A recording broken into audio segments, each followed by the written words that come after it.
Épisode spécial Greg Araki, Drapeau Rouge Podcast. Ça va être super, on va se régaler, on est tous et toutes ensemble. Il va y avoir un générique de 5 secondes qui vous permettront de cliquer sur le bouton s'abonner, ça va être top. Allez, c'est parti, générique! Ouais, c'est Greg. Bah, vous allez voir. L'émission a commencé.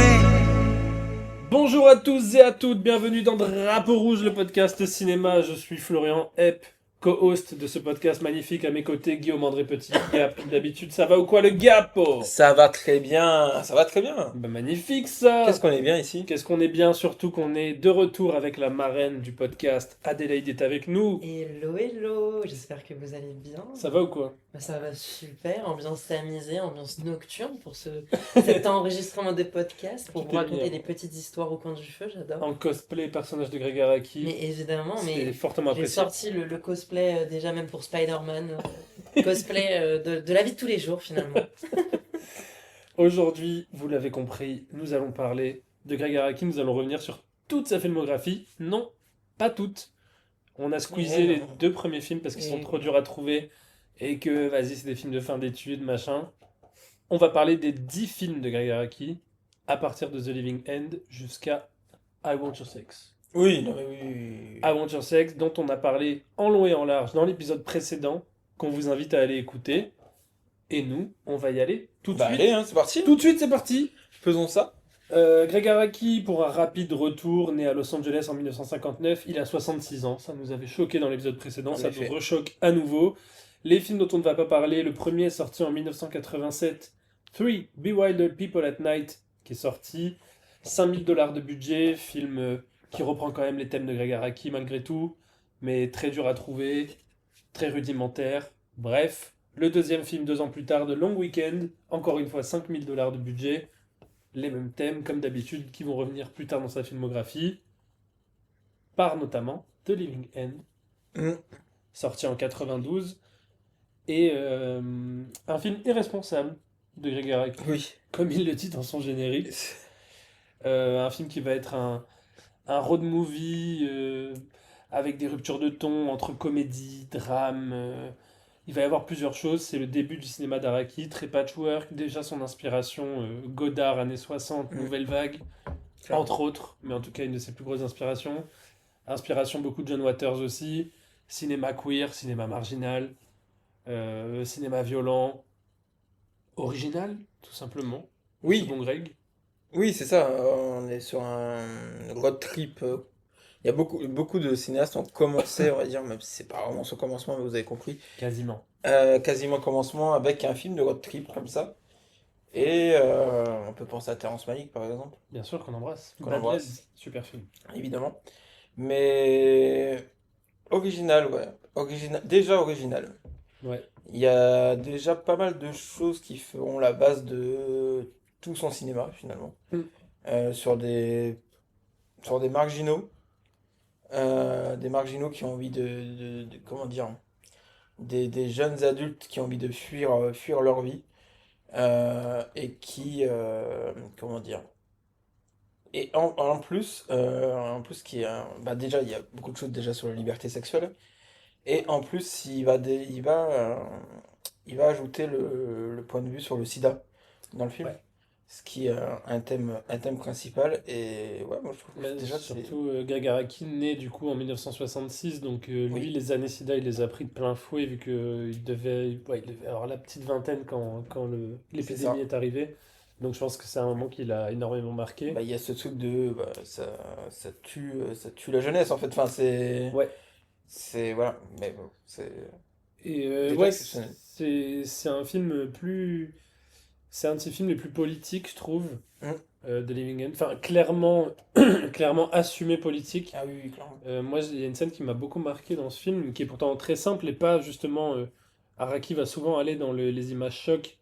Et là, c'est surtout la simplicité de la scène qui m'avait marqué. C'est au tout début, quand le médecin annonce au personnage qu'il est séropositif. Et dans la manière qu'il a de lui dire un peu désabusé, genre je m'en fous, à la chaîne, oui, oui, bah, vous êtes séropositif, voilà, vous Oui, avez c'est le ça. sida. Il lui balance la nouvelle comme ça, un peu en s'en foutant un peu. Il représente un peu le corps médical de l'époque, qui en avait un peu rien à foutre des malades du Oui. sida, qui les laissait mourir. Et et toute la politique états-unienne, mais pas que, hein, aussi en Europe. Oui, la politique mondiale sur le sujet, de toute façon. Ouais, qui était dramatique. Adélaïde, toi, t'as découvert The Living End, tu l'avais déjà vu ou tu l'as revu pour le podcast? Alors là, je comptais déjà. Alors, je l'avais vu euh, il y a un an, je crois, mais je Hmm. l'avais vraiment pas vu dans une bonne situation. Enfin, je l'avais vu à un moment pas très, enfin pas très attentivement. J'étais pas très concentrée devant. Ok, Euh, mais moi, enfin, de manière générale, le cinéma d'Araki, j'y suis familière depuis un an à tout casser, enfin même un peu moins d'un an. ok. Je les ai découverts au cinéma durant les reprojections de MK2. Oui, c'est vrai qu'ils avaient Donc il y ressorti avait les premiers films d'Araki, ouais, The Doom Generation, Nowhere. Totally Fucked Up et Nowhere Ouais. évidemment. Et du coup j'avais voulu voir d'autres de ces films et c'est vrai que du coup j'ai pas eu plus l'occasion de creuser que ça. Hmm. Et du coup là le podcast était une bonne excuse pour rattraper certains que je n'avais pas vus du réalisateur. Et du coup The Living End je l'ai revu il y a quelques jours de manière beaucoup plus concentrée, hein, en faisant beaucoup plus attention au film, etc. Et moi, c'est un film que j'ai vraiment beaucoup aimé. Alors, on sent que euh, c'est un film un peu, je dirais pas prototype, parce que c'est pas non plus le terme, Si, un peu. mais quand on voit justement les trois films que j'ai Hmm. cités enfin, qu'on a cités juste avant, il est peut-être un peu moins abouti dans sa forme. Dans les propos, c'est tout aussi radical que les autres, Hmm. mais quand on voit un Totally Fucked Up, dont on parlera juste après, je trouve qu'en tout point, il est beaucoup plus radical, ou même Mm. enfin Nowhere, évidemment, etc. Et moi, ce que j'aime bien, c'est que déjà, Greg Araki, il s'inscrit dans ce qu'on appelait un peu communément le new queer cinema dans les années 90, Hmm. qui était un terme dont la personne qui a propagé ce nom m'échappe, mais qui est une personne qui a beaucoup écrit et cherché sur ces thèmes et qui avait donné ce nom-là de new queer cinéma. Et c'est un peu un cinéma qui s'inspire de tout ce qui a précédé avant, que ce soit dans le cinéma ou ailleurs, comme Jean Genet, comme Jean Cocteau, Fassbinder, qui a beaucoup Bien inspiré sûr. Greg Araki. Et même en France, quand on a des Chantal Hmm. Akerman, quand on a des Derek Jarman aussi, évidemment, James Bidgood, bon là je cite plein de Ouais. noms que j'ai notés sur le côté. Et c'est intéressant parce que cette période-là historique, elle s'inscrit aussi par rapport à des époques assez réactionnaires enfin, des gouvernements occidentaux. On a des Thatcher en Angleterre. En France, nous, on sortait de la désillusion du PS avec Hmm. Mitterrand. C'était l'arrivée de Chirac, où on était vraiment dans un libéralisme dur. Et évidemment, l'éléphant dans la pièce, les années Reagan, Ouais, littéralement. bah oui.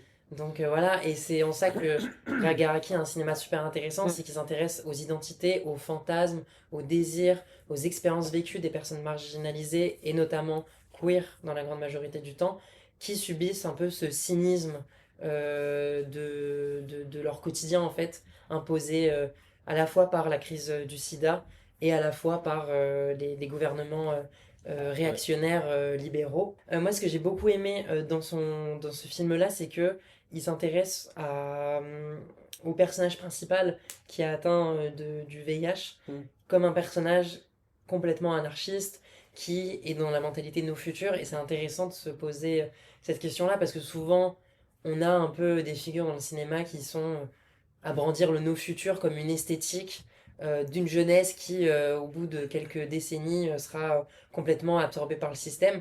Mais qu'en est-il de ces anarchistes qui sont anarchistes et qui n'ont pas de futur? Parce que Ouais. littéralement, leurs années, leurs mois, leurs semaines sont comptées à cause de la crise du sida. Et au-delà de la crise du sida, le simple fait d'être homosexuel, de savoir que son existence est un problème aux yeux de beaucoup et que en fait ces personnages risquent leur vie à chaque moment et que Ouais. soit ils décident d'être des parias, soit ils décident d'être avalés par le système, Hmm. d'aller vers l'assimilation. Et donc voilà, j'ai trouvé ça très intéressant. Ouais, même dans l'image, on voit déjà le début de ce qui va faire le cinéma Mm. d'Araki, notamment dans. Bah, je parlais de l'influence Godard, Nouvelle Vague années 60. Il y en a, c'est panneaux publicitaires avec des messages soit énigmatiques, soit Oui. en rapport de près ou de loin avec la Exactement. situation du personnage. Et il y a une scène que j'aime beaucoup aussi où c'est une scène où il y a un personnage qui écrit I blame society sur un Oui. mur. Donc Mm. c'est la faute de la société. Et, et pendant qu'il écrit ça, on a un plan large avec un mec, enfin deux mecs, dont un qui tire un chariot, dans lequel l'autre est en combinaison SM en cuir avec un truc dans la bouche, et juste il passe devant eux comme ça. Et c'est pas relevé dans le film, c'est. Non, Voilà. non, c'est déjà beaucoup de choses intéressantes et il y a déjà ce truc de ah, c'est la fin du monde. Enfin, en tout cas, c'est la fin de leur monde et c'est Ouais, je trouve qu'il arrive à capter ça et c'est vrai que c'est trop trop bien. l'apocalypse, la fin du monde, c'est un truc qui a C'est marqué ça. la filmographie de Greg Araki. Moi, Enfin, on va en reparler. en tant que spectateur, c'est un truc que j'adore. Oui. La fin du monde, c'est super. Non, mais oui, c'est super. Mais c'est vrai que là, c'est un peu plus, comme tu as dit, tu as raison, c'est la fin de leur monde et le côté no future où le road trip est utilisé un peu comme une. Ouais, c'est un peu grossier, mais en vrai, c'est aussi le début, mais comme une métaphore du fait qu'eux-mêmes ne savent pas où ils vont aller et ils ont toutes ces options d'une route beaucoup trop longue. De toute façon, il n'y aura jamais d'arrivée, quoi. Comme eux-mêmes, dans leur propre vie, savent qu'ils vont vers une mort proche. Donc, ils Mmh, n'ont pas vraiment de quoi faire des projets, de buts à se fixer, c'est etc. ça. Et, euh, et on a les débuts aussi des ruptures de ton de Greg Araki, où on est sur un film qui est, on va dire, même si les thèmes sont lourds et que ça, dès le début, on t'annonce que c'est lourd, on est sur un film qui est sur le ton quand même de la comédie, qui est assez drôle, qui est assez vif. Ouais. On a un montage assez vif. J'aime beaucoup le début aussi, cette espèce de parodie Thelma et Louise où le mec fait du stop et il est pris en stop par Ce que ses deux j'allais dire, du femmes. coup, Thelma et Louise Mm. ou The Oui, Lion? c'était. The Lion. Ouais, c'est Faut ça. choisir entre les deux. Donc on est un peu. Et c'est aussi beaucoup ce que fait Araki de répondre au cinéma entre guillemets classique, hétéro. Mais Thelma et Louise, c'est avant? Oui, Ah, oui, oui. ah oui? Oui, je suis fou. J'ai Oui, pas c'est vu avant, c'est les années tellement 80, de Thelma et choses. Louise. Non, Oui, non, oui, mais il me c'est semble. sûrement moi qui suis Oui, oui, oui, fou. non, mais je pense que c'est une. On va vérifier en live Euh, sur internet, Thelma et Louise. Internet. La date de 91, ouais, Ok, bah c'est oui, c'est juste c'est avant. juste avant. Mais en tout cas, voilà, c'est un film matriciel de Haraki. Hmm, Je pense il ira plus loin dans son propos plus tard, donc oui, clairement. on peut. Oui, parce que pour le concept, pour les gens qui ne connaissent pas, on va classer les films au fur et à mesure. Eh oui, eh oui, Voilà. Et Bon, oui, alors, eh oui. le classement est anecdotique, évidemment. Pour l'instant, évidemment. Ah oui, faut que C'est plus je un petit jeu pour le watch time, pour vous garder, pour vous dire qu'est-ce que. Mais en tout cas, pour l'instant, du coup, The Living End, premier film dont on parle, donc il est premier, c'est la tradition. Oui, oui, non, mais c'est la tradition. Il est Voilà, actuellement le meilleur film, à l'heure où vous nous écoutez, le meilleur film de Greg Araki. tout à fait. Mais nous sommes en 1992 pour l'instant. Et maintenant sort Totally Fucked Up, le premier film de la trilogie Teenage Apocalypse, comme il l'a appelé. Euh, le premier rôle de James Duval, à noter, qui Oui, va être la muse de Greg Araki, en tout cas un acteur qui va revenir dans quasiment tous ses films. c'est vrai qu'on avait oublié d'en parler, mais Ouais. l'apparition dans Aventure Sexe. Mm. Aventure sexe? Ah oui, oui, oui, Eh oui, oui, oui, oui, bien sûr, en prêtre à la fin. Mm. oui. Excellent. Mais ouais, donc James Duval qui arrive, en tout cas, il est le personnage principal dans les trois films Teenage Apocalypse, où il va à chaque fois jouer à peu près le même rôle de l'étudiant en cinéma, pansexuel, Oui. perdu dans ses relations, à ne pas savoir quoi faire, un peu ingénu, pour être gentil, pour pas dire un peu bête. Mais donc c'est le premier rôle de James Duval. C'est un film qui est beaucoup plus. Je trouve que c'est le plus sombre dans la forme de la trilogie Mm. Teenage Apocalypse. Enfin, en tout cas, le plus. Je l'ai trouvé assez opaque comparé aux deux autres après qui sont, je Ouais. trouve, beaucoup plus pop et plus fun, même s'ils vont traiter de sujets tout aussi durs, hein. Mais en tout cas, dans la forme et dans la. Il y a un truc. Le film est composé de 15 petits fragments, on va dire, qui va revenir sur des histoires d'adolescents un peu dark, qui va traiter de la dépression, du suicide. Je crois que c'est. Il a fait ce film parce qu'il était tombé sur un article qui disait que 30% des suicides adolescents concernaient des jeunes gays, en fait. Ok. Et du coup, il est parti il est parti de cet article-là pour écrire ce film. Et Ok. ouais, moi, c'est pas mon préféré de la trilogie. C'est un film que j'aime bien, que j'aime beaucoup. Moi, j'aime beaucoup aussi, ouais. Bien parce que j'aime tous les films d'Araki, Oui, c'est ça, voilà, oui. mais maintenant que c'est dit. Mais je trouve que là, il est un peu trop dans la posture, même si j'aime bien, hein. Et quand j'ai découvert le cinéma de Greg Araki, j'étais beaucoup plus jeune. Et par exemple, quand il y a, je sais pas, il y a un dialogue à un moment entre deux persos où il dit ah, si tu devais coucher avec une star, ce serait qui? Et il lui dit bah, j'aimerais bien coucher avec Mel Gibson. Et là, t'as un panneau texte à l'écran qui dit Mel Gibson, homophobique asshole, Oui, un truc comme ça. Donc, ça, c'est ça le c'est truc. très Godard. Oui, voilà, c'est très Ça, Godard. enfin, il a dit en interview que de toute façon, il était. Ah, bah, de toute façon, c'est dur de Voilà, prétendre oui. le contraire, hein. Et il était très, très inspiré par Godard. Et évidemment, les cartons Surtout dans ce textes. film, ouais. Oui, oui, c'est dans ce film. Et de toute façon, il a dit que même c'était un remake de Masculin-Féminin. Oui, c'est ça, Donc, exactement. ouais. Oui, oui. Et c'est très. Ce film, il y a vraiment un rapport de les enfants de Karl Marx et de C'est Coca-Cola. ça. Quand tu regardes en réalité, c'est. Et j'aime bien là le. En fait, il reprend après, il va dans les thèmes quand même de The Living End. Mais en plus. Il a grandi la vision, on va dire. Il capte plus Ouais. loin avec beaucoup plus de personnages. Tout un effet de groupe et j'aime beaucoup. Pourtant, on est sur un film qui a aussi une économie. Alors, il y a plus Ah d'argent oui, que The Living End, mais ça reste des films fauchés ah oui, non, à bien sûr. l'échelle de ce qui se faisait dans les années 90 encore plus. Mais ça reste un cinéma de niche. Même si là, il y a une pseudo-reconnaissance, son film commence un peu. Son cinéma commence un peu à être reconnu à l'international, notamment en France. Il se fait repérer. Je sais pas si c'est Totally Fucked Up ou. Non, c'est Nowhere qui a été coproduit par, euh, par la France, Ah oui, tout simplement, ouais. ok. Mais. Cocorico! Et. Mais non, donc du coup, c'est des films qui sont quand même fauchés et qui sont marginaux même dans leur création, dans leur production.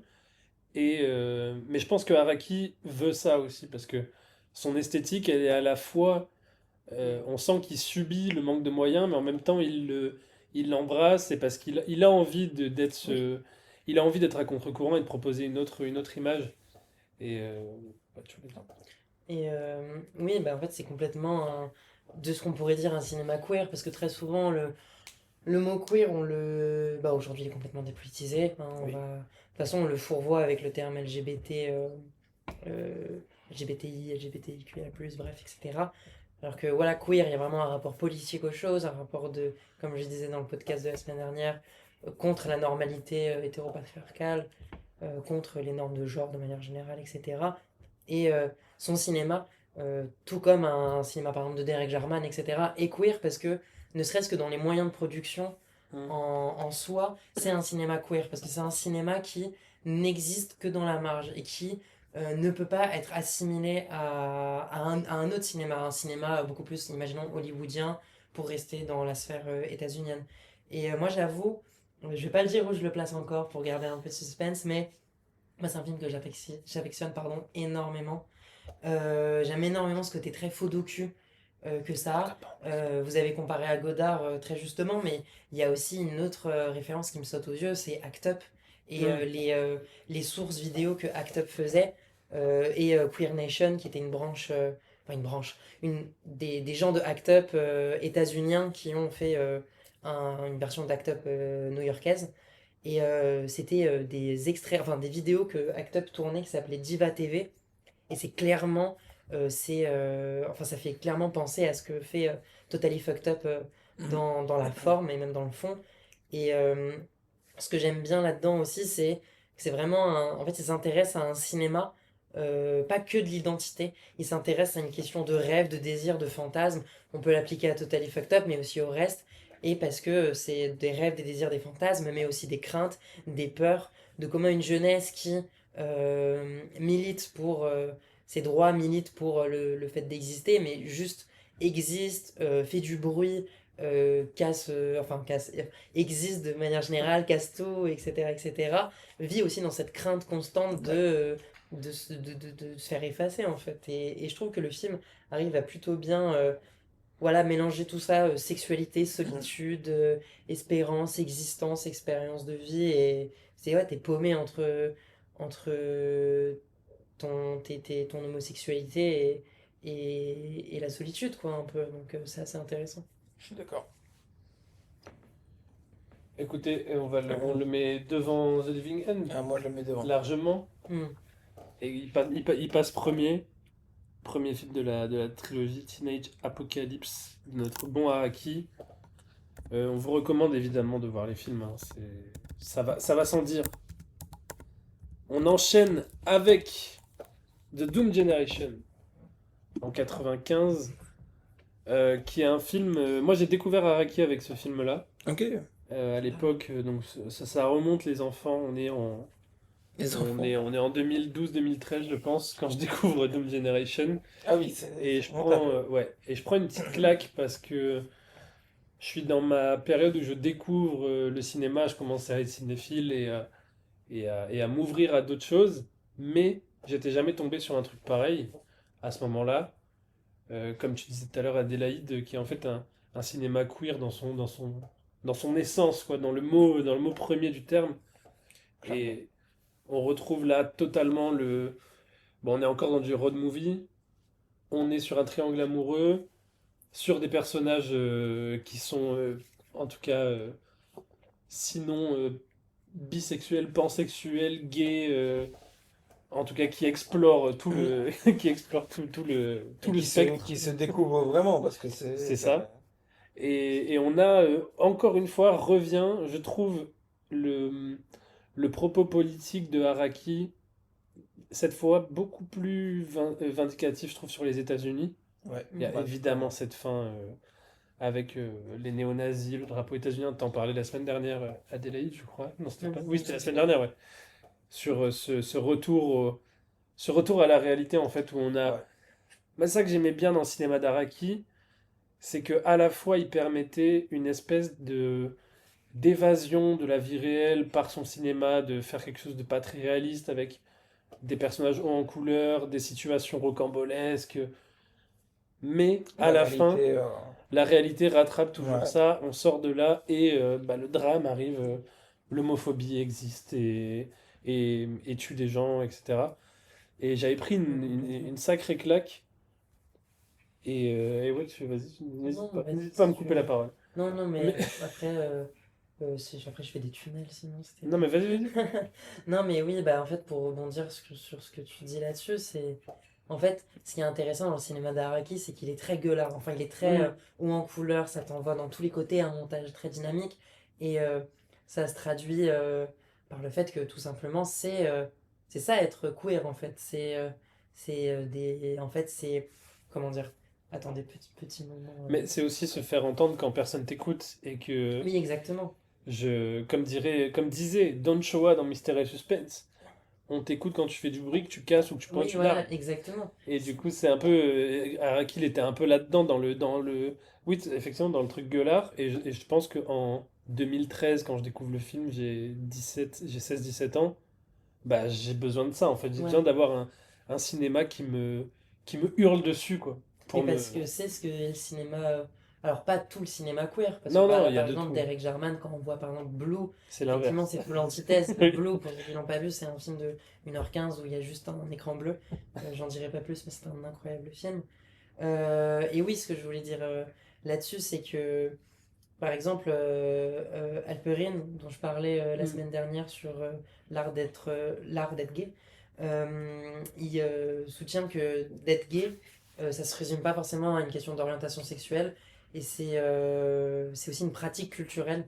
Et en fait, ce cinéma de Greg Araki le montre que la pratique culturelle, en fait, c'est ce genre d'esthétique, c'est ce genre d'art qui gueule pour exister, qui casse pour exister, qui se fait entendre à un certain montage, qui, oui, ok, c'est pas quelque chose dont tu as l'habitude, mais qui existe parce que il n'y a pas d'autre espace pour le faire exister. Donc Ouais. les espaces qu'ils ont, il faut qu'ils se fassent remarquer en fait. Et c'est ça aussi d'être LGBT et d'être queer surtout, c'est ce rapport-là à cette culture.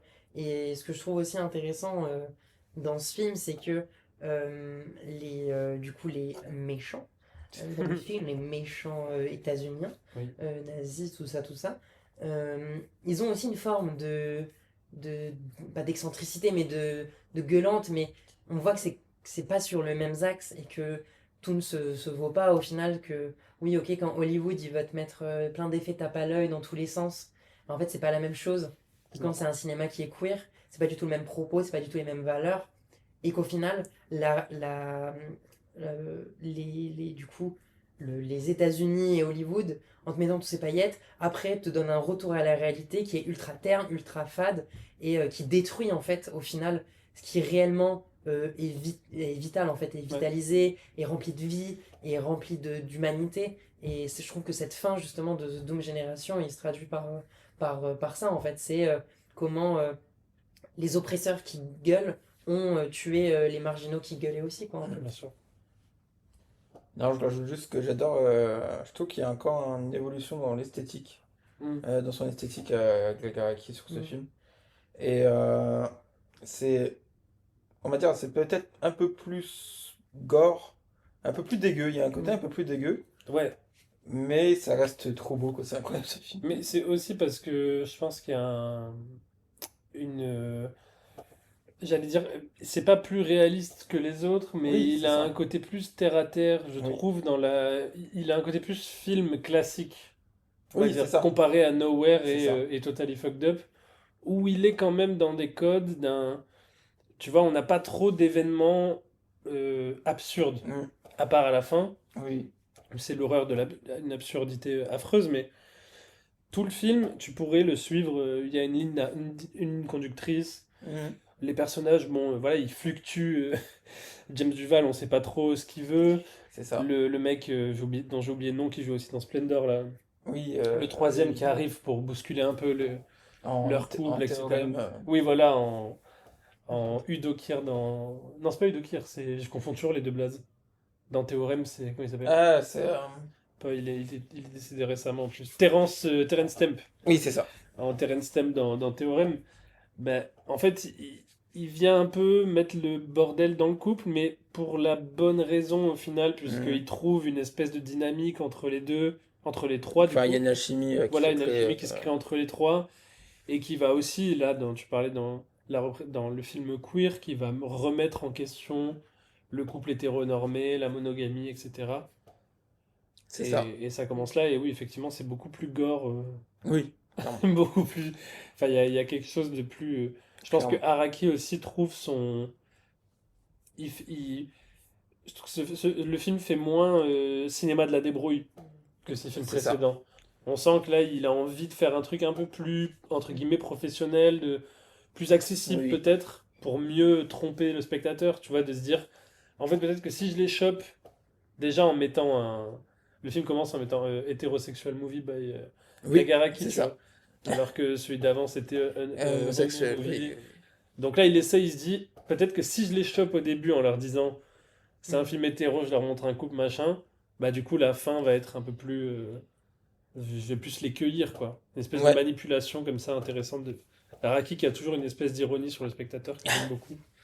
Et bon, moi je le mets premier. Je sais pas vous. Moi, je passe devant aussi, là.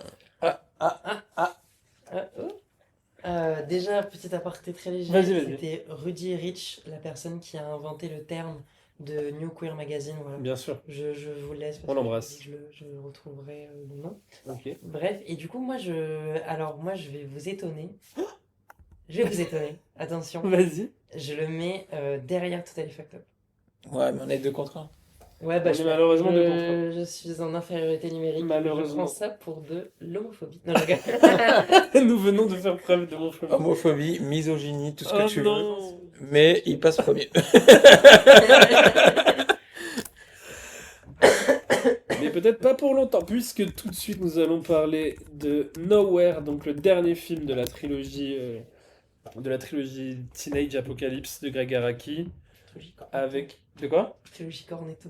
Trilogie Cornetto. La trilogie Cornetto. Plutôt trilogie Cornetto, trilogie Teenage Apocalypse. Je vais faire un micro-trottoir, c'est ma prochaine vidéo.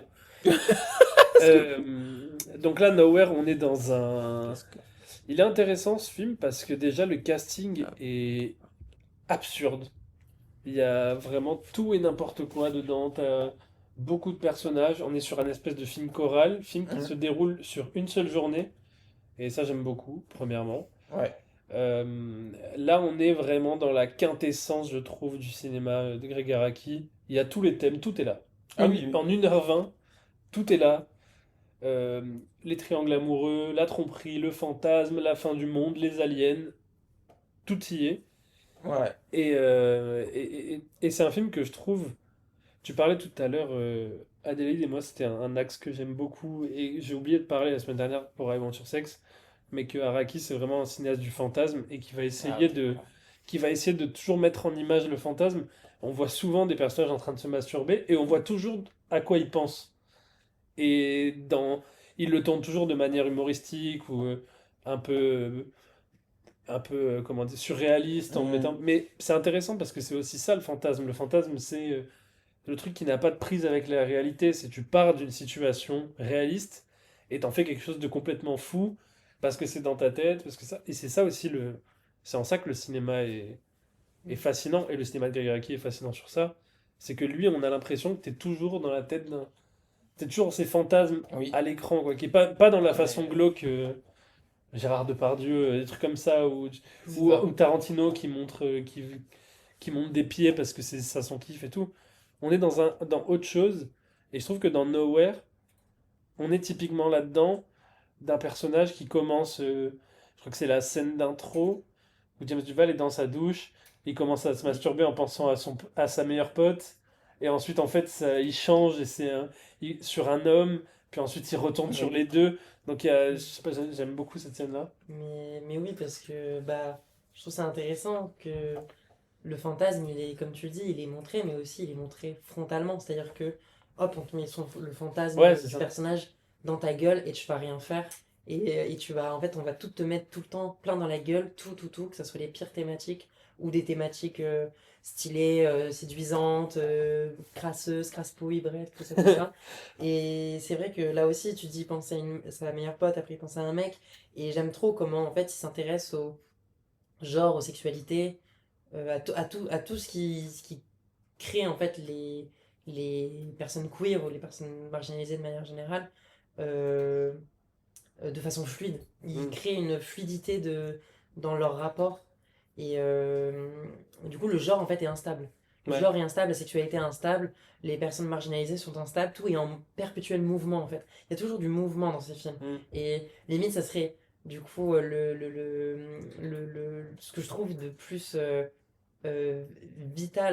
vitaliste dans son film, c'est ce rapport-là au mouvement qu'il a Mm. en permanence. Parce que même quand il va montrer la mort, quand il va parler du sida, il y a toujours un rapport au Ouais, mouvement. bien Il sûr. y a toujours un rapport de comment les personnages existent face à ces Bah, choses-là. dans The Living Et End, c'est la très très touchant. première chose qu'il fait quand il apprend qu'il a le sida, c'est se barrer, Ouais, c'est et ça. c'est fuir vers l'avant, tu vois. Ouais, et avoir une relation, C'est ça. de vivre en fait. Au Mm. final, il vit de façon tellement intense Ouais. que ça en déborde de partout. Ça, c'est que c'est des Et situations qui te forcent à vivre le moment oui, présent, et du coup, lui essaye de trouver le positif c'est là-dedans et de ça. dire, bah, au moins, même si on vit moins, on vit mieux, tu Et vois. même la mort dans le film, qui est représentée par une sorte de dinosaure de l'espace, là. Oui, parce Mort, que, sida, enfin, qui est les deux oui, en parce même que temps. du coup, le personnage de James Duval est le seul à voir qu'il y a des Oui, c'est aliens ça. qui sont en train d'envahir la Mais, Terre et ouais, ça va être la fin du monde, quoi. c'est ça. Et très rapidement, c'est intéressant comment, oui, ces personnages extraterrestres de dinosaures, oui, c'est un extraterrestre. Oui, Oui. Oui. En fait, la mort, elle est intégrée à la fête. La mort, elle est dans la fête. ouais. Elle est partout. Elle s'amuse, enfin, il n'y a aucun problème à ce qu'elle soit, La scène, elle entre avait, guillemets, là. la Et c'est scène, elle ça qui est avait plus. intéressant. La Ouais, scène, elle voilà, avait plus, c'est exactement. incroyable. Ah oui, c'est folle cette scène. Mais c'est intéressant comment même la mort, elle est en mouvement continu. Oui. Elle bouge, elle est partout, et elle s'amuse, entre guillemets, avec les gens, quoi. Et parce que, en fait, la mort est même dans les endroits où il y a le plus de vie, quoi. Et c'est ça qui est fou dans ce film. Ah oui, c'est un film extrêmement fascinant de toute façon. Mais comme tu disais, il réunit tous les thèmes. Ouais. Enfin, on va en discuter après, mais après il va un peu changer de. Enfin, il va y avoir des changements un peu Oui. dans son cinéma avec le film d'après. Et encore, on reste sur les mêmes thèmes, mais ouais, ouais, il réunit tout ce que. Ouais, pour moi, c'est un très très grand film d'horreur. Est-ce que, Moi, je rien d'autre à dire de plus que ce que vous avez dit. moi je le mets Je tout le suis temps en haut. totalement d'accord. Puis je l'ai revu il y a pas longtemps. C'est celui que j'avais le moins revu de la trilogie Apocalypse. Et je l'ai revu du coup quand il était sorti l'hiver dernier Ouais. au ciné. Et ça m'a fait une grosse impression. Ouais, non mais Très ouf. grande impression. Je pense pour moi que c'est son meilleur. Je trouve. Et vous? Bah là pour l'instant je le mets numéro 1. Adélaïde? Moi, je le mets aussi numéro un, mais Ok. parce que Oui, oui. je l'aurais mis quand même derrière Totally Fucked Up. Pour Ok, donc pour toi, Doom Generation, c'est le moins bon de la trilogie. Ouais, au final. Ok. Et c'est aussi le premier que j'ai découvert de Garagaraki. Ok. Mais oui, après, comme tu disais, enfin, Generation, je le trouve incroyable.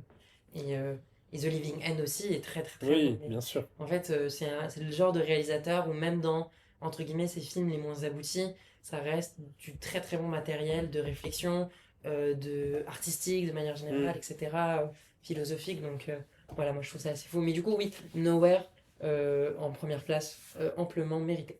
Tranquille. On arrive 2 ans plus tard. Greg Araki devient hétéro. C'est la grosse info. Je ne suis pas d'accord. Et Bah non mais après Ah non, mais c'est vrai. oui, oui, il est sorti. il est sorti avec Oui. Kathleen Kennedy, l'actrice du film. Ouais ouais. Ah, mais je croyais que c'était. Je croyais que c'était juste. Non, non, non, C'était Ah un non film. non c'est En c'est- gros, il était donc il était ouvertement gay, machin. Et puis en fait, sur le tournage de Nowhere, je crois, il s'est mis en couple avec Ouais. Kathleen Kennedy, Ouais. qui est donc l'actrice principale de Splendor et qui jouait aussi dans les films dans Nowhere. Et et du coup, il se fait un peu il se fait un peu malmener dans les milieux. On lui dit bon bah voilà, t'es pas vraiment gay, etc. Il se prend un peu un backlash là-dessus. Et du coup, il écrit ce film Splendor, Hum. qui est donc du coup cinquième film dont on va parler aujourd'hui, donc avec Kathleen Kennedy, qui est donc l'histoire d'une femme qui va tomber amoureuse de Deux mecs. deux mecs et qui va se mettre en trouble avec eux. Et on va suivre donc ce triangle amoureux entre guillemets. Oui, si c'est totalement. Non, c'est pas un triangle parce Ah, qu'ils c'est sont, pas un triangle. ils sont Ouais, d'accord, c'est un voilà. trouble. C'est ça. Et on va suivre un peu leur vie de tous Relation les monogame. jours. De quoi? Non, polygame. C'est une relation un peu polygame au Oui, final. Oui, non, mais oui. bah au final oui parce que et ça en gros le film est un peu rend hommage aux comédies romantiques un peu classiques encore une fois, Ah mais oui, mais clairement. en détournant totalement les codes Bah c'est et ça. sur sur ce trouble et de elle, donc Kathleen Kennedy, qui va quand même avoir envie de voir ailleurs alors qu'elle est déjà en couple avec deux mecs. Donc cette histoire de tromperie et de ce mode de vie alternatif qu'est le trouble, qui va quand même mener à des réflexes hétéronormés, de jalousie, de monogamie, etc. Et qui va la rendre malheureuse. Et qu'est-ce que vous avez pensé? Moi, j'avais Moi, jamais vu ce film. ah, Je sais pas pourquoi, j'avais pas c'est une trop découverte. envie de le voir. Et du coup, je l'ai découvert là ce matin. Donc, Ah oui, Wow. c'est récent. on a quelques Non, heures après. moi j'aime beaucoup. En fait, c'est vrai que comme ça, le film, dans sa forme, peut correspondre à une comédie romantique lambda. Hmm. Voilà. Sauf que bah, c'est Gagaraki, évidemment, ça reste, tout n'est pas lambda. Et il y a des choses très intéressantes dans les émotions de ces personnages, encore une fois, dans leur désir, dans leur sexualité, dans leur amour aussi, hein, parce que tout est intéressant. Et j'aime beaucoup ce film, en fait. Hmm. C'est un peu un, bon, c'est un peu un Jules et Jim, mais en version Gagaraki. Et En j'aime beaucoup. version pas bourgeoise. Exactement, en version pas bourgeoise. Et c'est aussi intéressant, cette femme qui, à un moment donné, elle est très très bien avec les deux mecs, tout se passe bien. Mais il y a un autre gars qui a plus d'argent, qui est là, et ça va même jusqu'à presque au mariage. Je trouve ça très très intéressant en tout cas. Mais Mais après, on est d'accord que sur sa forme, on va dire, ça ressemble vraiment à une comédie romantique de base. Hmm. Il y a une happy end, voilà, il y a des trucs comme ça. Mais moi, c'est en ça que je trouve que le film est fantastique. C'est que, de toute façon, tout le, le rapport à la culture LGBT, ça a été de subvertir ce qui était hétérosexuel. Voilà, par exemple, récemment, le lipstick des drag queens sur Clip Clip Pam Pam Pam, le morceau de Yass, c'est subvertir la culture hétéro, et c'est ça que toute l'histoire homosexuelle a montré. Et je trouve que Greg Araki, ici, en s'attaquant à une rom-com, enfin, qui est un style qui a été foudroyée par Ouais, bah oui. l'hétéropatriarcat, et excusez-moi Ah, de le bah dire, Oui. je m'énerve. En fait, je trouve ça incroyable parce qu'il arrive à mettre la patte Greg Araki Ouais. tout en le subvertissant. Et c'est vachement intéressant parce que du coup, ce couple-là qui n'est pas dans les normes hétéropatriarcales parce que sort de la famille nucléaire, a évidemment des relents d'hétéronormativité parce que déjà étant une relation hétérosexuelle et qui subit énormément de, de, de, de, de- enfin, d'éléments perturbateurs, pardon. Par exemple, il y a une phrase que cite l'actrice principale dans le film de notre couple, ce qui est vachement bien, c'est que maintenant, quand on a deux trucs achetés, on en a un offert. Et c'est vraiment voir, voir la relation polyamoureuse comme quelque chose, un objet de consommation au final.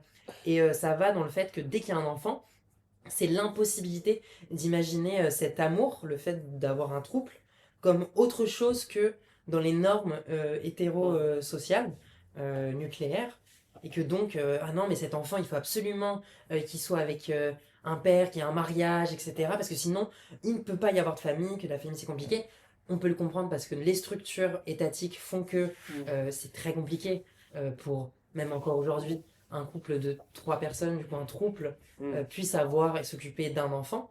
Mais ce qui est intéressant, en fait, justement, ce rapport de happy end, c'est que à la fin, elle refuse cette Ouais. hétéronormativité. Elle retourne dans ce couple qui, certes, a des relents de hétéronormativité, Oui, de bien par la jalousie, de par la consommation, etc., par le fait qu'ils sont simplement hétéros. Il y a une forme de, ok, on essaye de sortir la normativité en s'occupant à 3 de cet enfant. Bah, après, c'est ça qui est bien aussi dans Matt Gregaraki, c'est qu'il va pas non plus abonder totalement dans un sens. C'est-à-dire qu'il va Oui, pas bien dire, sûr, ah bah il y a le trouble qui est parfait et il y a la relation c'est ça. hétéronormative qui est horrible. C'est-à-dire qu'il montre les bons côtés, entre guillemets, de sa relation avec le réalisateur, notamment matériel, hein. Le mec est riche, il s'occupe bien d'elle, il fait attention à elle, Bah, etc. elle est heureuse à ce moment-là, Elle est dans un certain heureuse, sens. En fait, elle a des bonheurs qu'elle retrouve pas dans l'un comme dans c'est l'autre. C'est ça. ça qui est Et dans compliqué. le trouble, il y a quand même ce côté, comme tu l'as dit, libéral de Bah, bah, bien sûr. la consommation, de l'appartement, de tout ce truc comme ça. Et avec la petite pirouette à la fin de qui est le père, bah, c'est deux jumeaux, donc du coup c'est Oui. un peu chacun C'est- son enfant, quoi. Mm. Donc non, non, c'est vrai que le film est cool, mais moi je trouve que des fois, au contraire de ce qu'il a fait dans son film d'après, qui est peut-être son chef-d'œuvre de très, enfin son chef-d'œuvre même universel, on va dire, tout le monde aime ce film, mais je trouve que des fois il embrasse un peu trop les codes, qui fait que le film n'est pas, le film s'endort un peu, je trouve, qu'on Moi, est un peu au début. Moi j'aime bien le côté, j'aime bien le côté interview aussi. oui, la voix off un peu ironique, avec même la ring light dans les yeux, Oui, où t'as oui. vraiment la, enfin, TikTok. mais je trouve que, oui, on a dirait bien qu'elle fait un C'est vrai, oui, story c'est time vrai que TikTok, oui, quoi. oui, c'est vrai. Mais je trouve que des fois, des fois, je m'ennuie un peu dans le film, où je Tu es trouve responsable de ton propre ennui, monsieur. tout à fait. Mais pour moi, non, c'est Greg Araki qui s'embourbe un peu en voulant trop faire une comédie romantique un peu an- ce qu'on appelait les screwball comédies à l'époque, avec le marivaudage de oh tu me trompes, il me trompe, oh mon Dieu, il Oui. faut qu'on aille la récupérer, elle va se marier avec quelqu'un d'autre, je vais lui parler et tout.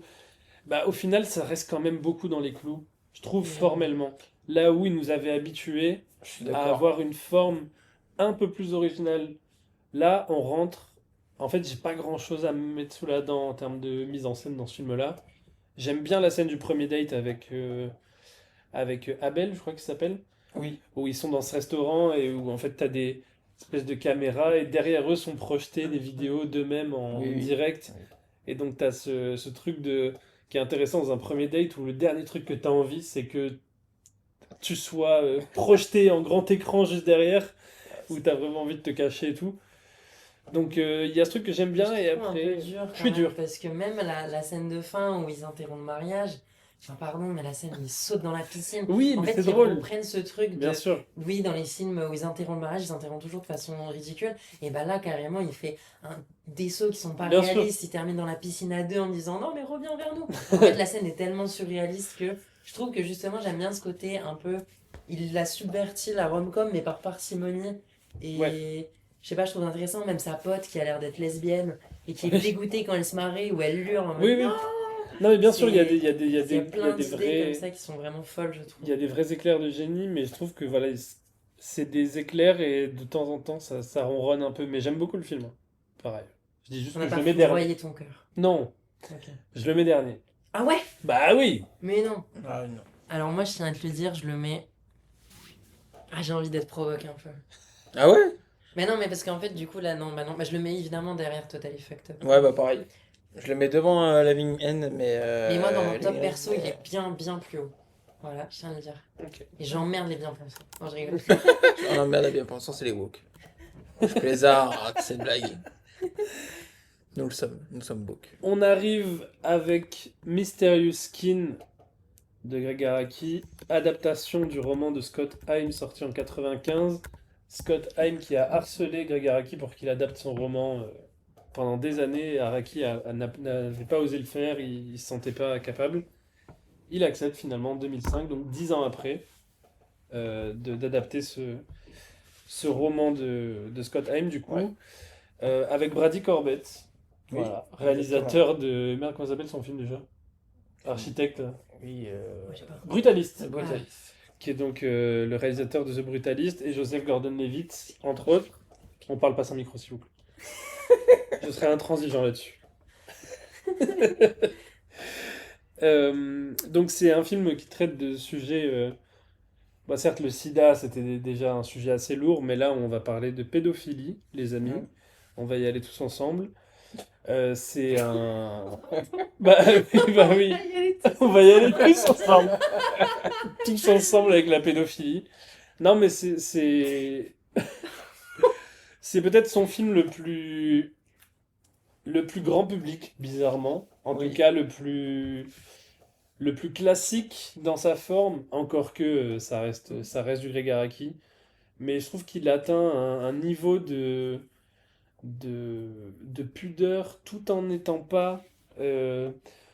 Tout en n'omettant pas de montrer certaines choses, sans rien cacher, sans rien censurer, il arrive à avoir, pour moi, hein, je trouve, le ton parfait pour traiter de ce sujet-là. Je suis d'accord. Parce qu'il arrive à garder ce qui a fait la sève de son cinéma, le côté, tu en parlais tout à l'heure, Adélaïde, c'est le côté vitaliste, coloré, fun, fun, mais oui, de prendre un sujet qui est méga plombant et d'en faire quelque chose de fort et d'en faire un film duquel tu ne sors pas déprimé.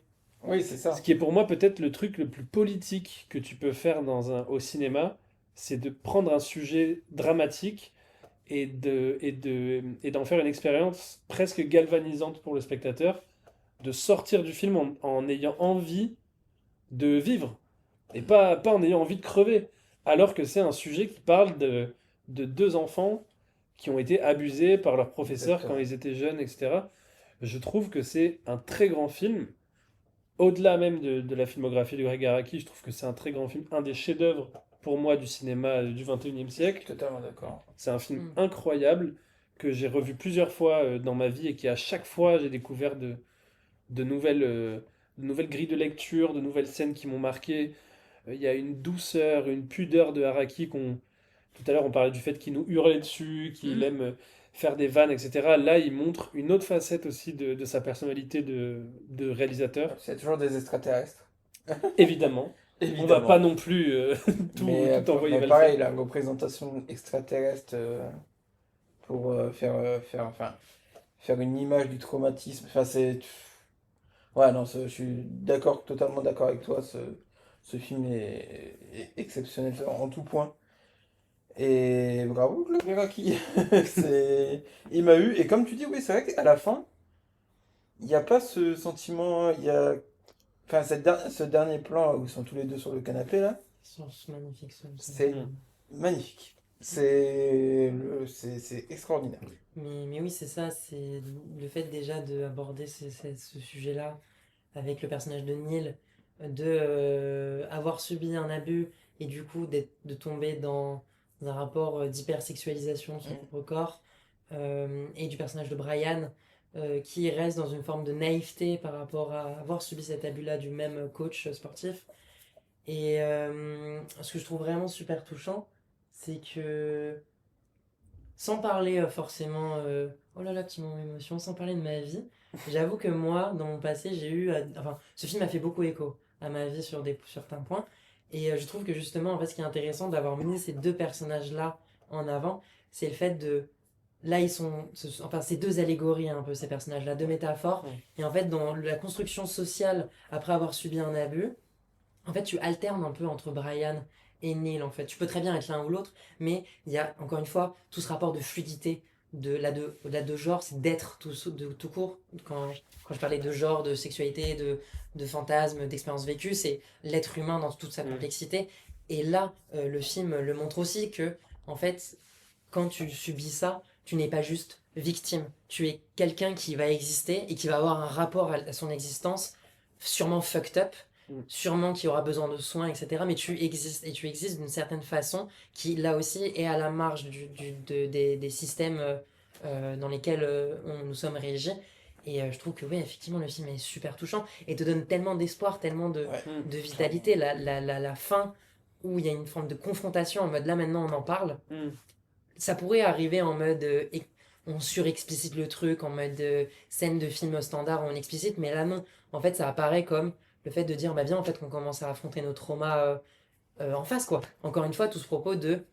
C'est un cinéma qui te dit frontalement ce qu'il a besoin de te dire, que ça passe par la mise en scène de façon très colorée, tous les sens, en mode d'hyper-sexualisation, on va te mettre quelqu'un qui se branle dans l'intro d'un film, mais aussi du fait de dire, bah maintenant on va parler du traumatisme tout de Ouais. suite, en fait, de qu'est-ce que c'est un abus, quoi. Et ce que je C'est trouve fort. fou en plus dans la mise en scène et dans le film, c'est la manière dont ont été tournées les scènes d'agression sexuelle du Oui. coach envers les enfants, où tu vois que l'enfant ne comprend pas vraiment ce qui se passe et qui vit ces moments-là comme des moments de joie limite, comme des moments c'est ça. de plaisir. On en parlait la semaine dernière dans I Want Your Sex, où il y avait aussi ce rapport de bah, c'est fucked up, c'est mal, entre guillemets, mais il n'enlève pas le plaisir de l'équation. Et là, c'est vraiment un truc où c'est dangereux d'aller Ouais, là-dedans. c'est morbide, quoi. C'est dangereux d'aller là-dedans pour un réalisateur, de faire un film. Tu parles d'un sujet qui est peut-être le sujet le plus touchy de l'histoire du cinéma, à savoir la pédophilie. Et tu le fais, comme je disais tout à l'heure, sans rien mettre sous le tapis. Sans enlever le fait que il y a un moment donné où l'enfant a ressenti du plaisir d'être vu par un adulte, de passer du temps avec lui, et il a pris du plaisir dans certains moments. Quand bien même c'était des moments horribles et qui l'ont traumatisé à vie, Araki ne l'omet pas de sa mise en scène. Il va pas montrer un truc, encore une fois, tout noir ou tout blanc, quoi. Il va filmer comme la situation Mm. s'est passée ou comme elle a été racontée. Et pour moi, ça, c'est ultra subversif. Et on est dans un autre pan de la subversion d'Araki, où avant la subversion était dans l'absurdité, la vulgarité, la violence. Là, on est dans une subversion de la douceur. Là où justement, il aurait fallu peut-être qu'il montre le prof de sport comme étant un pervers, un gros pervers ogre, dégueulasse, violent, Il etc. montre des scènes de violence quand même, quand l'enfant, Bien par sûr, exemple, qui a subi l'abus, après reproduit cette même violence sur un exactement. autre enfant. L'autre enfant subit ce moment et est terrifié. Bien Et sûr, c'est non, ça mais qui est je intéressant, veux c'est qu'il dire, montre plein de dans complexité la tout ça, quoi. représentation du personnage même du prof, qui n'est Oui, pas ouais, montré ouais, comme bien sûr. un Mm. mec, comme un monstre, Oui, bien sûr. qui est vu comme qui est montré comme un mec sympa. Bah, comme, en fait, c'est les personnes du quotidien, quoi. Exactement. Quand on Mais sait sauf, qu'un enfant sur 10 subit de l'inceste, bah, c'est leurs bah parents oui, en général, quoi. Et c'est leurs ça. parents, c'est pas tous des monstres, et c'est horrible de le dire, quoi. Bah non, C'est ça mais en fait, qui est terrifiant. c'est ce qu'on a pourtant comme représentation dans le cinéma, où quand tu veux parler de pédophilie ou d'agression sexuelle, Ah tu oui. vas montrer l'agression au coin de la rue d'un inconnu qui arrive ou de quelqu'un qui va être méga violent et tout, alors que la plupart du temps, malheureusement, c'est quelqu'un qu'on C'est connaît l'entourage. et ça se passe pas de manière, ça se passe de manière comme ça, Ouais, pas détourée, où surréaliste. l'enfant ne sait pas ce qui se passe et donc l'adulte abuse de la confiance de l'enfant et ça va créer ce genre de situations qui n'ont pas besoin forcément de violence Bien et où sûr. parfois le consentement, entre guillemets, ne va même pas être sur le tapis et où l'enfant ne va C'est un pas. rapport d'écrasement. C'est ça. C'est l'écrasement total de l'être et de l'individu. C'est ça. Et qui Et, est hyper dur à mettre en scène et à montrer dans un film. mais même pas que sur. Enfin, après, du coup, enfin, même pas que sur la partie, en tout cas, où il a 8 ans, parce que même sur la partie où il est adolescent et où il a des rapports, Bien sûr, cette fois-ci. Enfin, c'est compliqué là aussi, c'est tout le rapport dont tu disais de volonté, de non-volonté, parce qu'il est TDS à ce moment-là. oui, voilà. Et sauf qu'il est TDS mineur, donc c'est les rapports de consentement, etc. On voit très bien que dans le film, il consent pas tout. Bien du sûr tout. que non. Et c'est ça qui est terrible. Et qu'il y a des scènes qui sont. Et c'est horrible, c'est ça qui est terrible. Il y a des scènes qui sont très belles. Quand Bah il oui. masse le dos d'une personne qui a des taches brunes, qui sont, il me semble, signes d'un Oui. VIH avancé. Ouais, j'allais en parler C'est ça. justement. Cette scène, Il elle est le masse. magnifique. Elle est somptueuse, cette scène. Elle m'a mis les larmes aux yeux. Alors que c'est glauque. La scène d'après, il se fait tabasser dans une douche par un homme qui l'écrase là aussi, qui utilise le pouvoir comme violence. Mm. Et cette scène m'a arraché. Honnêtement, moi je peux tanker beaucoup de choses au cinéma. C'est une des rares scènes de cinéma où j'ai dû mettre pause pour aller boire un verre d'eau Ouais. après, quoi. Tellement c'était intense, quoi. Je trouvais C'est cette ça. scène-là, quoi. Et en même temps, tout le reste est beau et Mm. coloré. Comme d'habitude Ouais. chez Glagaraki. Mm. Mais, enfin, comme vous avez dit, de toute façon, il arrive magnifiquement à capter toute la complexité du truc et du sujet. C'est formidable. Ouais. Et là, il y a un hélicoptère. Oui, il y a Donc, Mysterious Queen. Oh là là, j'arrive pas à le dire. Mysterious Skin. Moi je le mettrais derrière nous. What? Ouais. Mais t'es folle Non. ou quoi? Non. Adélaïde est folle! Adélaïde veut mettre Elle est folle, Mysterious tu pars, Skin tu prends derrière le Uber Nowhere. maintenant. Non. Mysterious Skin. Adélaïde veut mais mettre deux Mysterious contre Skin deuxième. une. Deux contre une. Je Allez. comprends.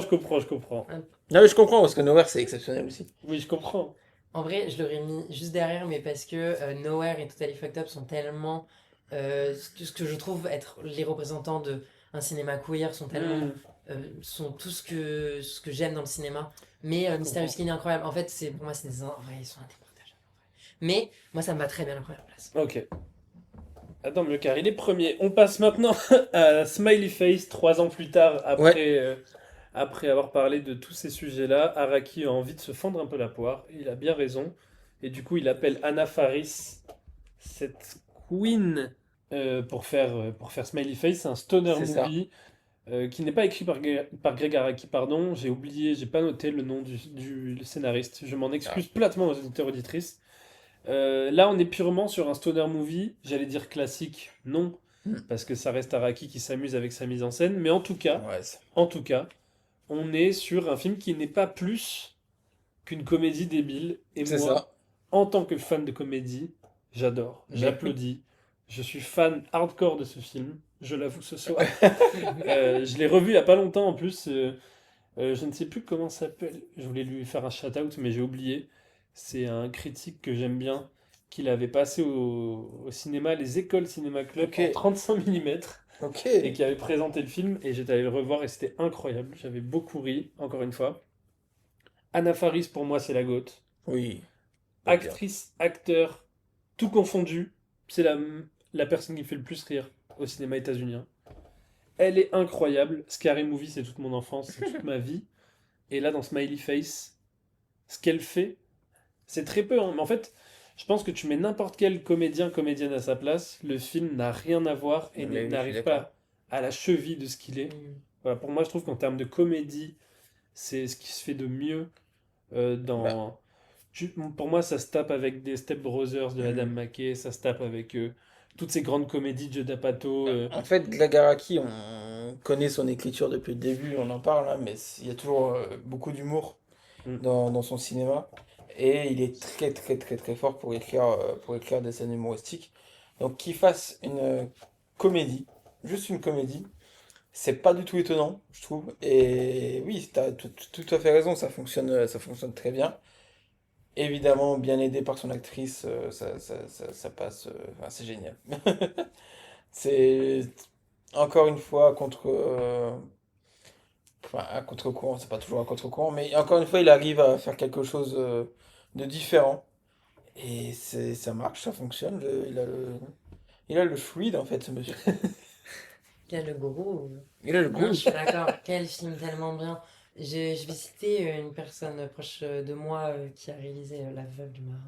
Ah, qu'on Qui embrasse. disait que c'était son premier film straight Greg Araki, en tout cas dans sa mise en scène un peu, et je suis assez d'accord, C'est mais vrai. là où aussi je suis d'accord avec, c'est que le montage est incroyable. Le montage, qu'est-ce qu'il est drôle. C'est vraiment un film de stoner avec une meuf, d'ailleurs, c'est pas forcément un genre où Ouais, il y a total. énormément de meufs qu'on voit Ouais. déglinguer à la bœuf. Et qu'est-ce que c'est drôle, quoi. Qu'est-ce que c'est drôle. Parce que même son rapport. En fait, toutes ces thématiques sont là. Tout. Enfin, le fait que dès qu'elle sort de chez elle, le monde lui veut du mal. Par exemple, la scène dans le bus où il y a à la fois le conducteur, le gamin complètement crazy, son papa, la meuf assise en face qui poucave que c'est elle qui a. Même Je sais plus quoi, même à renversé la un base, truc. quand elle prend les Space Cake, enfin, Oui, c'est ça. le fait comment il filme la scène de Elle quand est elle les incroyable. avale en accéléré, et c'est C'est exceptionnel. incroyable. Puis même tout le rapport, enfin, c'est là qu'il est toujours intéressé même aux questions de classe sociale, enfin, quand elle est chez le contremaître et qu'il C'est y ma a une scène scène, préférée. elle est folle, Ouais. où elle lui fait l'international du parti communiste.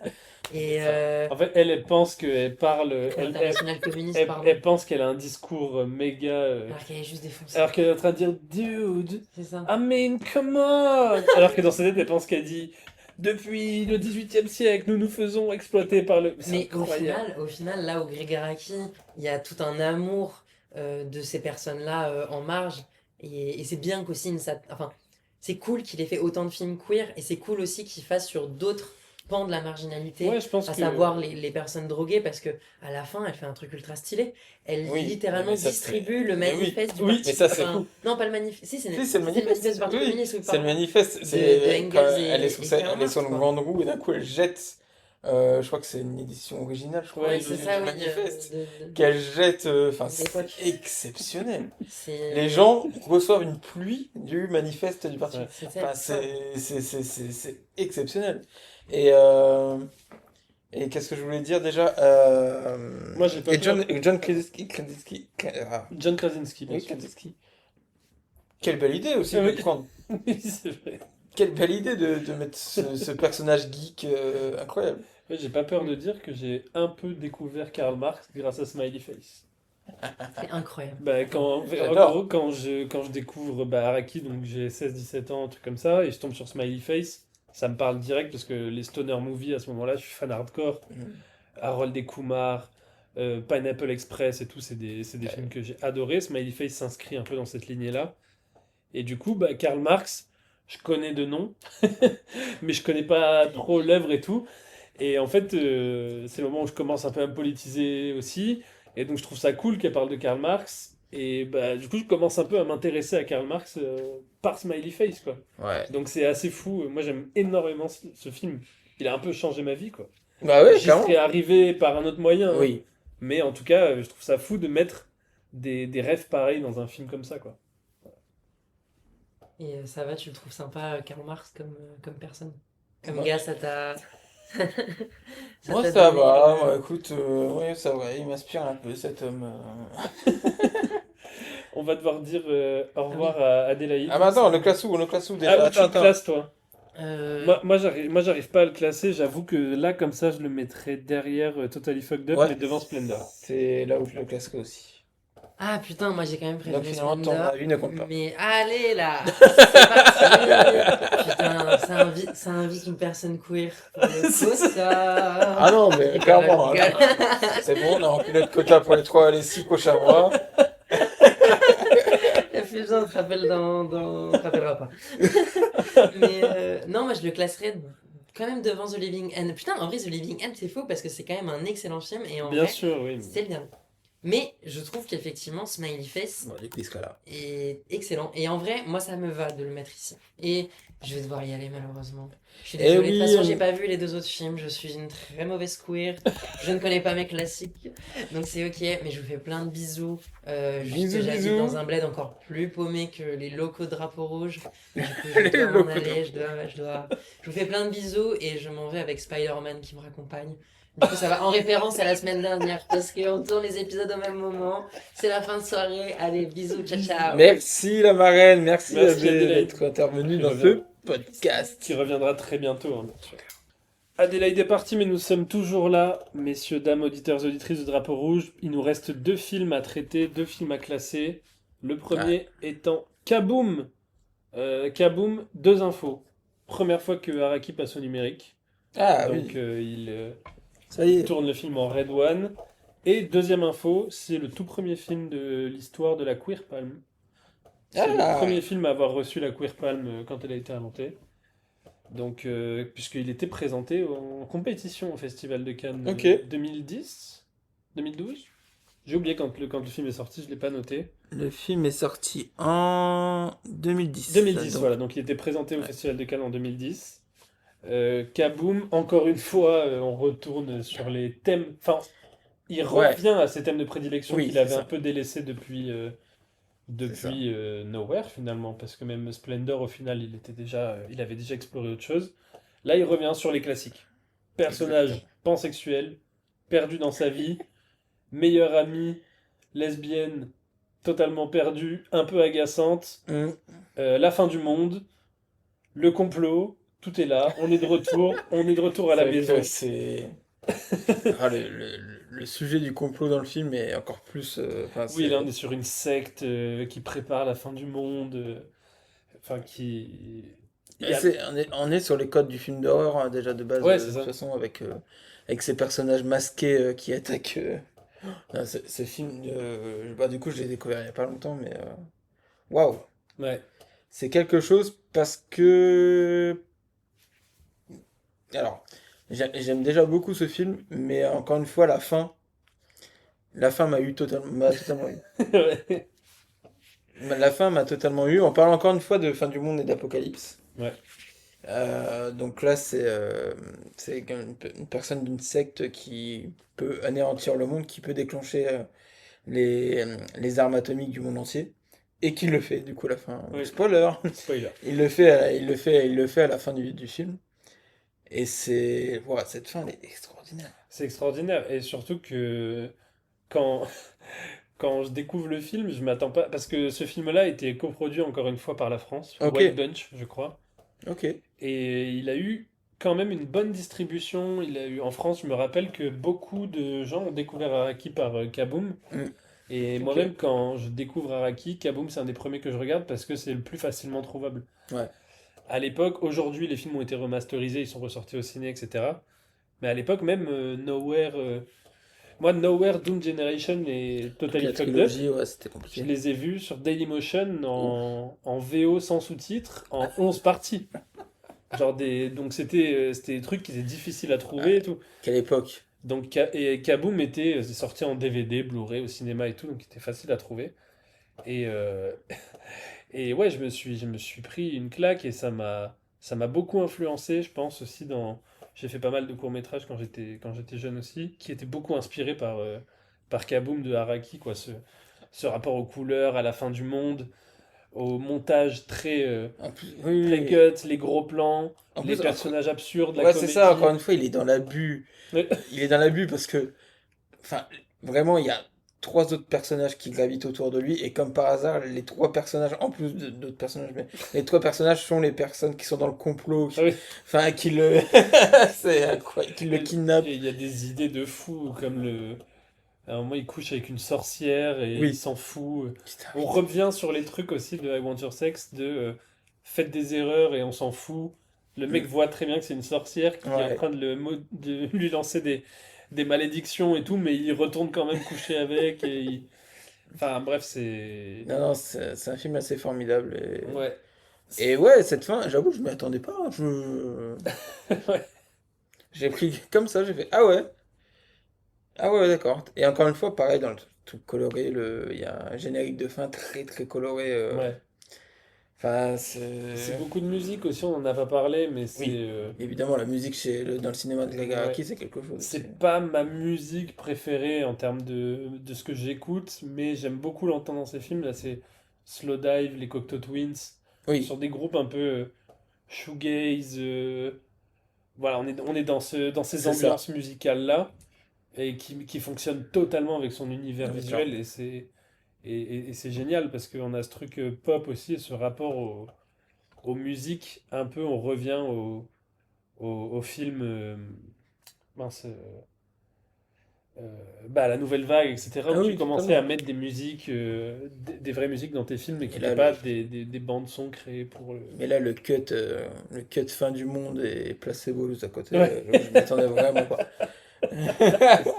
ouais, c'est clair. Bon, où est-ce qu'on le Ah, classe? putain, c'est une bonne question, ça, hein. Moi, je le mettrais... C'est dur parce que Ah, Kaboom, c'est je dur, hein. l'adore, mais en même temps, c'est quand même une redite. Moi, Et alors moi, j'avoue, je l'aurais mis juste devant ce Smiley Face, mais ouais, je moi sais que je tu seras pas l'aurais mis d'accord. juste derrière, mais je suis d'accord parce que en Ah, respect, par respect pour allez. Adélaïde, qui n'a pas encore vu le film, mais je pense qu'elle le mettrait devant Smiley Face. Voilà, c'est la take. Si d'ici à ce que l'épisode sorte, elle a vu le film, on vous met une petite note vocale d'Adélaïde Exactement. pour savoir si elle est d'accord ou pas. Et on arrive sur Whitebird. Ouais, Whitebird, Alors, que moi celui-là, il j'ai est découvert hier, du coup. incroyable, que j'ai découvert au cinéma, qui était le premier film d'Araki, qui était contemporain à ma découverte, quoi. C'est-à-dire que j'ai découvert 2014. Araki, et là, il a annoncé Whitebird, donc j'ai attendu qu'il sorte au ciné. Donc ça a été un moment important pour moi, qui m'empêche peut-être d'être objectif sur ce film, puisque Je forcément, comprends. c'est mon film d'Araki, quoi. C'est le film que j'ai découvert, qui est sorti au moment où j'étais fan hardcore de son cinéma. Il y a des trucs que je reconnais que c'est pas son meilleur film de très loin, Ouais, ouais, ouais, mais ouais. il y a quand même. Là, on est dans ce dont on parlait tout à l'heure avec Splendor aussi, dans la réappropriation d'un certain type de cinéma, C'est ça. du thriller. Ça m'a beaucoup fait penser à un film notamment qui s'appelait The Ice Storm Ok. de Ang Lee, il me semble, qui était un film où en gros c'était une fête dans une maison bourgeoise de banlieue américaine, et Ouais. t'avais plein de voisins qui venaient, etc. Et à la fin, il y avait une tempête de neige, donc ils étaient tous coincés dans la maison, etc. Ah, ok. Et après, bon, je vous dévoile pas la fin, mais il se passe quelque chose, évidemment. Et j'ai retrouvé ce côté de la critique du rêve américain des années 50, aussi très David Lynch, hein, finalement, quand on y Ouais, mais pense, clairement. où ça fait très Blue Moi, Velvet, de toute façon, même. il est inspiré par Lynch Oui, bah aussi, forcément. évidemment. Mais là, je trouve qu'on est là-dedans, tu vois, dans ce côté décalage ou très lisse des années 50, rêve américain, tout le monde Enfin, années 50, là ça se passe pas dans les années 50, mais c'est quoi, c'est les années 80, il me 80, semble. Ouais, c'est 80. ça? Oui. Mais en tout cas, on a un truc un peu euh, anachronique, je trouve, Hmm. où t'as l'impression que ça se passe bien avant, enfin, que c'est un peu la continuité aussi Bah, il des... y a ce truc de. C'est un film enfin, de banlieue, quoi. Ouais, c'est C'est la ça. banlieue de grande ville, où le temps semble un peu arrêté. D'ailleurs, enfin, à un moment donné, du coup, la jeune femme que l'on suit, à un moment donné, elle quitte la maison Ouais. de son père pour aller à la ville pour étudier. Et à un moment donné, elle revient, où elle voit ses amis. Et c'est vrai qu'ils sont là, à un moment donné, dans un centre commercial. Ils se disent, je crois il y a une phrase où ils disent, enfin, ça n'a pas changé, en fait, depuis qu'ils Oui, sont oui. même tout petits. Oui, que ça, Enfin, rien ne bouge, et voilà, ça, rien ne bouge et c'est resté figé euh, en apparence. en apparence. Puisque justement, il se passe des trucs chelous Et encore une quand les fois, deux tournent. on retrouve les codes évidemment de Araki avec cette jeune femme qui se découvre sexuellement avec un homme de son âge, Il puis y en a beaucoup plus un vieux. homme beaucoup plus vieux qui est l'inspecteur qui est en charge d'enquêter sur la disparition de sa mère, parce que Ouais, voilà, c'est le oui, point du film, c'est la disparition de la mère de famille. ouais. Pour des raisons qui nous seront communiquées à la fin du film. La fin va vous surprendre. Oui, ah, oui, Mais la fin va vous surprendre, mais ça c'est sûr. pas trop si vous connaissez Araki, mais quand même. Mais en vrai, J'ai été surpris. c'est beau. Ouais, j'ai été surpris, je pensais pas qu'il allait aller là-dessus. Ouais. Alors que, évidemment, quoi, oui. Oui, au final, Mais. évidemment qu'il va aller là-dessus. Mais j'aime bien Eva Green aussi. Je comprends pourquoi J'avais un peu de mal avec la performance d'Eva Green dans le film pendant longtemps. Et en fait, depuis, j'ai vu Sunset Boulevard. Hmm. Ah, bien sûr, bah Et oui. ça m'a beaucoup fait penser, enfin j'ai vu d'autres films aussi des années 50, c'est pour ça que je parlais des années 50 tout à l'heure, je me suis un peu perdu là-dedans, mais c'était pour en arriver là, où je trouve que la performance d'Eva Green fait énormément penser à ces performances Bien sûr. de femmes qui sont aussi des performances très prisées dans la communauté queer, qui adorent ce genre qui ont inspiré les drag queens, ces femmes hautes en couleur, très maquillées, bien habillées, très flamboyantes. Oui.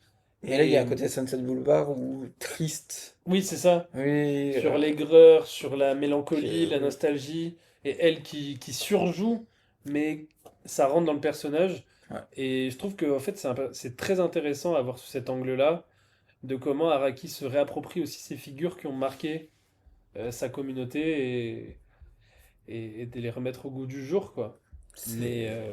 après, oui, le film est un peu balisé. Je trouve que c'est pas son plus inspiré en termes de dialogue aussi. On perd un peu de ce qui faisait notamment ce qui était bien dans Kaboom, c'était et ce qui est bien aussi dans Adventure Sex et dans tous ces Hmm. autres films, c'est les dialogues quoi. Ça pète, c'est drôle, c'est vivant, ça joue. Là, le problème c'est que tout est un peu embourbé, même si c'est ce qu'il a voulu. Hein, c'est pour Oui. montrer le côté inanimé de la vie en banlieue, de la vie bourgeoise, des Oui. C'est apparences, ça. des masques que les gens ont. Mais du coup, ça me laisse un peu sur ma faim en tant que harakien. Oui, moi, oui. Du coup, pour tout vous dire, j'avais vu aucun film de Gagaraki il y a encore 10 jours. Ce qui est fou comme perf. Alors, oui, là, les 10 derniers jours, j'ai tout rattrapé vraiment dans l'ordre chronologique des sorties. Donc, après avoir vu tout ce qu'il a fait avant, oui, je considère pas que c'est son meilleur film, ça c'est sûr. Même si c'est toujours très intéressant. Ouais. Mais oui, oui, Et oui, je c'est suis bien qu'il d'accord. soit allé là-dedans, qu'il ait testé autre chose, Ouais, un ouais, côté un peu totalement. plus thriller, froid. Après, là, on parle en plus en sachant que bah, du coup, il a fait un film Oui, voilà. depuis et qu'il est revenu sur encore autre chose. Mais oui. C'est ça, parce qu'après, on en a parlé dans l'épisode de la semaine dernière, mais après Whitebird, c'est un peu une traversée du désert pour Mm. Araki. Le film bide totalement, et derrière, il n'arrive pas à faire financer d'autres films, donc il va tourner des épisodes de séries, notamment Dahmer, Ouais, 13 Reasons Why, c'est ça. Red Hawks, Riverdale, etc., qui sont des séries qui se sont beaucoup inspirées du travail d'Araki et qui l'ont pris un peu comme caution. Voilà, regardez, on a Araki avec nous, sauf que c'est des séries qui n'ont rien à voir avec, C'est ça. qui Oui, n'ont rien, qui ont pris l'essence. ouais, Oui, et qui n'ont pas saisi vraiment ce qui faisait les films d'Araki, qui ont juste pris le, la- le signifiant ouais, c'est Araki, ça. mais qui ont pas pris son âme, quoi. Donc voilà, et il a fait après une série que j'ai pas vue.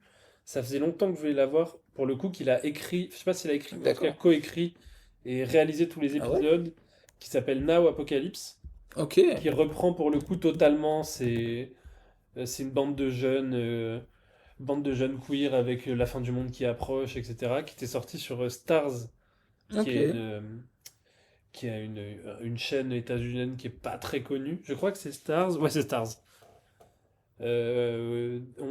C'est que des acteurs et des actrices inconnus, des jeunes. Ah, il y Donc a voilà. Roxane Mesquida quand même, qui est une Ah, actrice. c'est qui Roxana Mesquida? Roxane Mesquida qui est Ah oui, Kaboom. bien sûr, oui, oui. Non, mais je veux dire, il n'y a pas de grosses stars, quoi. C'est Oui, pas oui. Riverdale ou 13 Reasons Why. C'est pas un truc avec un gros budget. C'est une petite série indé de Araki, quoi. Ok. Et j'ai jamais regardé, et qui est une mini-série à 10 épisodes, il n'y a pas de saison 2. Et il paraît que c'était pas mal, quoi. D'accord, bah ça m'intéresse aussi, ouais. Donc pourquoi pas, à voir. Et il finit finalement par réussir à faire financer Aventure Sex, Mm. donc en 2026. On en a parlé la semaine dernière. Allez écouter Exactement. l'épisode si vous ne l'avez pas fait. Là, on va pas revenir sur ce qu'on a dit, on Non. va juste le classer. Bah J'avais déjà, oublié qu'il fallait le classer. on va classer. Ah oui, pardon, on n'a pas classé Whitebird. Oui, on a même pas classé Wildberg. Moi, Whitebird, je le mets sous. Ah, c'est dur. En fait, je le mets sous Splendor, mais devant The Living End, parce que quand même, The Living End. J'ai. Je trouve que The Living End, en fait, il est super, mais il y a sa version Non, je suis améliorée plus d'accord. loin. Je suis d'accord. Non, je suis d'accord. Je trouve que The Living End, il est quand même assez caricatural et on sent encore trop les influences Godard années 60. Oui, oui, non, je suis totalement d'accord. Mais, euh, mais ouais. Par contre, maintenant, Mais c'est dur à classer là. Adventure Sex. Où est-ce qu'on le classe? Moi, je le va mettrais vous rappeler le au-dessus de classement après. Splendor et en dessous de Smiley Face. Mais je sais que je suis peut-être fou. Bah, je crois qu'en vrai. Ouais. Ah, j'aurais mis en dessous de Splendor, mais j'accepte. Bah écoute, on peut le mettre en dessous de Splendor parce que je pense que Adélaïde l'aurait mis en dessous de Splendor Oui, aussi, c'est vu vrai. qu'elle elle adore le film. Donc Ouais. je suis prêt à faire à faire un pas vers, à faire un pas vers vous. Bah voilà, on a un classement. Bah on a un classement, un top 10 même. On a un top 10, C'est ouais. beau. Ça, c'est beau. Top 10 Greg Araki, tout de suite. Le top 10 Greg Araki, drapeau rouge fit Adélaïde. En Exactement. numéro 10, The Living End. Voilà. En numéro 9, White Bird in a Blizzard. En numéro 8, I Want Your Sex. Numéro 7, Splendor. Numéro 6, Smiley Face. Numéro 5, Kaboom. Numéro 4, Totally Fucked Up. Et le podium est composé de Doom Generation en 3, Nowhere en 2, Mysterious Skin en 1. Pour moi, le podium est nickel. Ah, moi, c'est tout nickel, même. Tout Je est, suis- tout je est suis nickel, très content de ce mais classement. le podium, pour moi, il est Ah oui. parfait. Oui, oui. Non, On je a suis fait du d'accord. bon boulot. Merci à tous et toutes de nous avoir écoutés jusqu'ici. Mettez-vous, pardon. Non, mettez votre top. Tout simplement. Il est tard et j'ai bientôt 30 ans. Et C'est vrai que t'as bientôt 30 ans, j'ai là. bientôt 30 Dans ans. 45 minutes, Dans alors, 45 on se parle. minutes, j'ai 30 ans. Je suis officiellement plus un teenage apocalypse. Merci à tous et toutes de nous avoir écoutés. Abonnez-vous. Merci à tous. Mettez votre top en commentaire, envoyez-nous des messages. On est sur Instagram, Drapeau Rouge. N'hésitez pas à interagir avec nous. Montrez que vous êtes là, ça fait toujours plaisir. Ouais. Et on Ouais. se retrouve la semaine prochaine. On verra. On verra. On verra de quoi on parle. Ce sera communiqué sur nos réseaux sociaux. Abonnez-vous si vous voulez savoir de quoi on va parler la semaine prochaine. Bisous. Bisous, ciao. Ciao, merci. Salut. Au revoir.